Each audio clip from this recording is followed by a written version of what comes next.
what the whole gimmick was, that she had been feeding the information to him. And he said, "Oh shit!" And he did this sort of thing, and he quieted the audience down. Now, when I see that tape now, I know the exact moment at which that was edited out of the tape, you see. It didn't go on the air that night, I can assure you. But John was so disturbed. Now, Johnny Carson was a very honorable man. I knew him for 25 years or so. Very honorable man. He was so dismayed at this. He sat at the desk at the front while the audience left for that evening.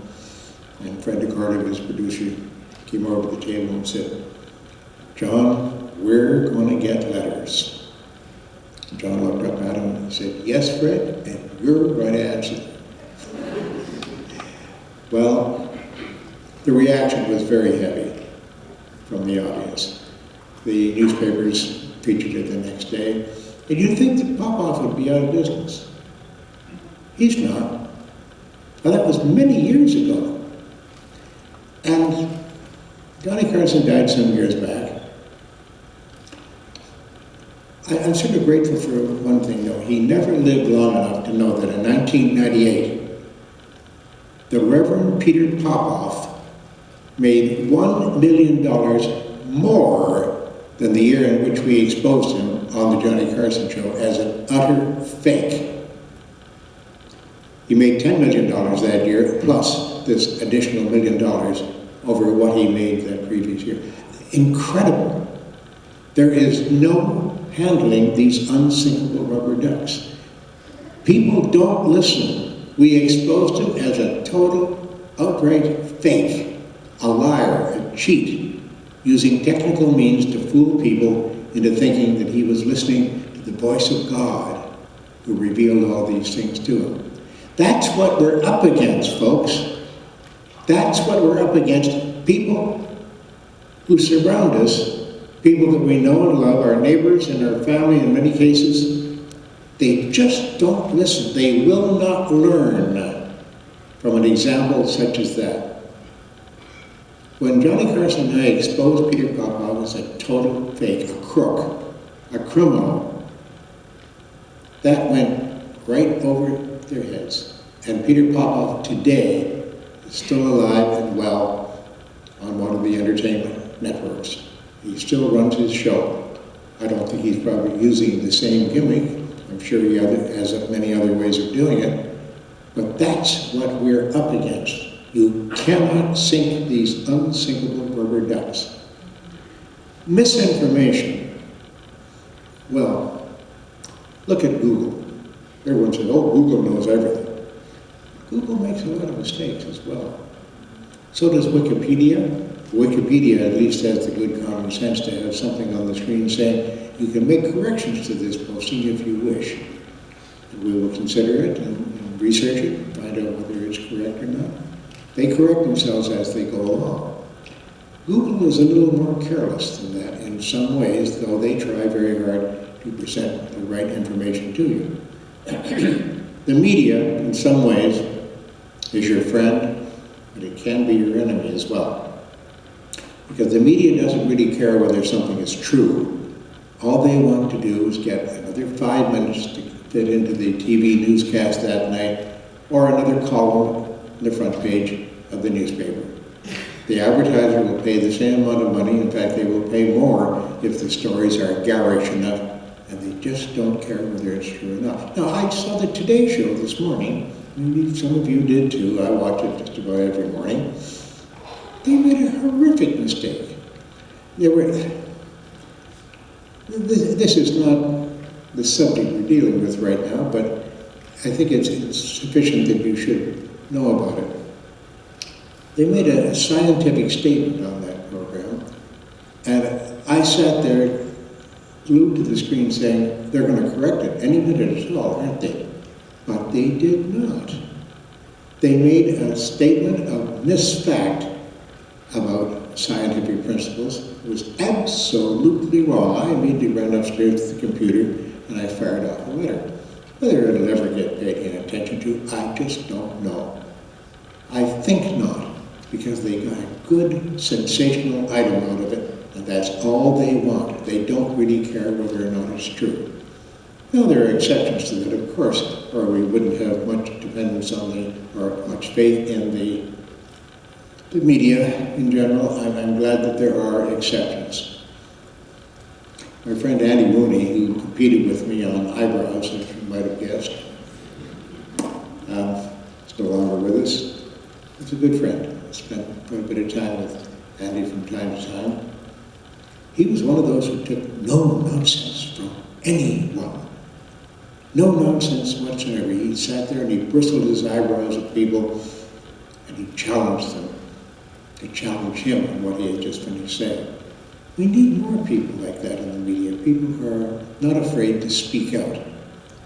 But today, particularly, I must say, with the Republican conference that's going on before our eyes, this dreary thing that is going to choose a candidate that apparently just about has at this point, though some things have got to be ironed out, of course. I think I need some faith healing. I've got a bit of a cold tonight. So if anybody has any blessings to throw me, just hold that. Thank you very much. Oh, I feel much better. Thank you. You've got the power, sir. No question about it. You've got the power. Yes. Don't get carried away. When I see such a venerable institution such as NBC making errors like this, I'm alarmed. And I want them to pay some attention to the criticism that I've sent them. I won't go into the details on it, it's not terribly interesting, but it was a serious error. Now, oh, by the way, just so you know, it's an odd item, and again, it's off subject altogether, but we all know the familiar notes, dum, dum, dum, dum, NBC, right? Any musicians in the audience and know what those notes are? Any musicians that know what those notes are? Dum, dum, dum. They're G, E, and C. And it stands for General Electric Corporation. Because General Electric Corporation used to be NBC.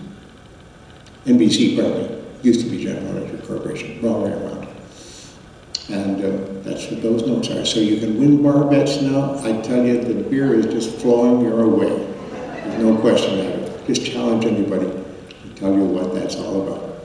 I just threw that in for amusement. I'll do my limbo dancing a little later on. I don't feel up to it right now. Now, when I talk about these people, the faith leaders, and I have been through all of them. I wrote a book called, interestingly enough, The Faith Leaders, and it is still available. Still available in the bookstore. Just ask for it, and it's on Amazon. I find it was a very difficult book for me to write. The introduction talks about a little Asian kid, about this big, on well-worn aluminum crutches.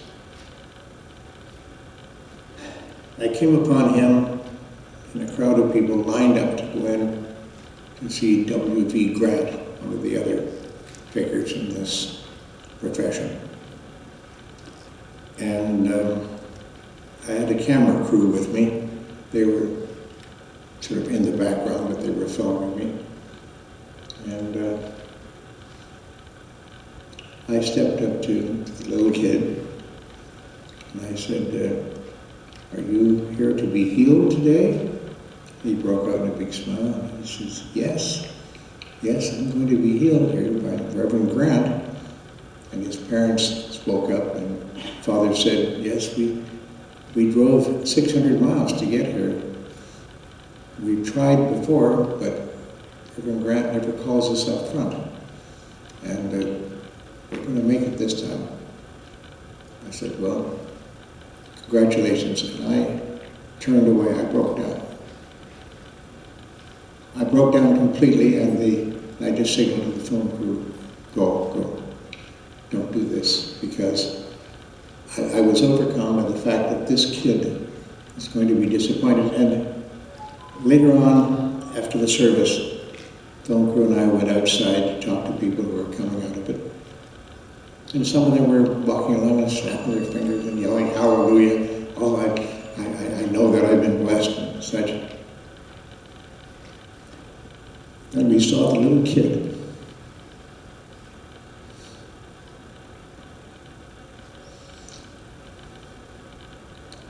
He was staggering along the same way, and both of his parents were there.